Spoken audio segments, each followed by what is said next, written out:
হাইলাকান্দি জেলার পাঁচগ্রাম এলাকায় অবিরাম মুষলধারে বৃষ্টির ফলে ৬ নম্বর জাতীয় সড়ক জলমগ্ন হয়ে পড়েছে।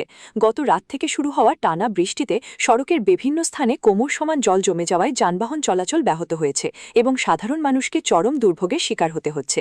বহু বিদ্যালয়ে জল ঢুকে পড়ায় সাময়িকভাবে বন্ধ ঘোষণা করা হয়েছে। স্থানীয় বাসিন্দারা স্থায়ী নিকাশি ব্যবস্থার দাবি জানিয়েছেন।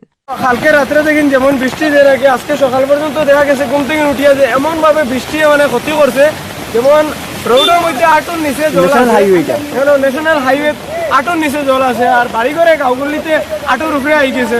মানুষের গরু পশু এইসব তো ডুবিয়া যার, প্লাস যা স্কুল মাদ্রাসা আছে এগুলোও ডুবিয়া বহুত জল হয়ে গেছে। তো বর্তমানে রিক্সও আছেন, পাবলিক বহুত কষ্ট আছেন, এগুলা লাগে স্কুলও বন্ধ দেওয়া দরকার। যেটা বহুত খারাপ সিচুয়েশন, গরিব যারা মানুষ বা জলে ডুবাইছে তারা রুজি রোজগার কিভাবে করবো, কিভাবে চলবো খাইব, ওটাও আমরা চিন্তাধারা করি। নিজে হাইওয়েতে প্রায় আটোর নিচে জল, প্রায় কোনো ভরসা নাই, আটোর উপরে আই যেতে পারে। যে কন্ডিশন শুরু হয়েছে, রোড পুরো লেভেল হয়ে গেছে। রাস্তা ন্যাশনাল হাইওয়ে রোডে কোনো কিছু বোঝা যায় না যে রোড কেন কিছু, গাড়ি বহুত রিক্স লইয়া চলাফেরা করে, বহুত বেশি জল হয়ে গেছে।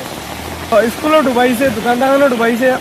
আর তো গরু বয়স মানুষে কিভাবে খানো, কোন জায়গায় রাখবা, মানুষের তো এত উঁচা উঁচা গড়, এত ইটালা গড় যেগুলা বিটা আছে এগুলাও ডুবাইয়া গেছে গিয়া। তো বাকি যারা নিচা জায়গাতে আছেন তারা অবস্থাটা কিরকম হইব আপনারা বুঝতে পারবা। তো এখানে জল অনেক বেশি হইয়া অনেক মানুষ কষ্টের মধ্যে আছেন, গাড়িগুলা চলাফেরা করতে পারে।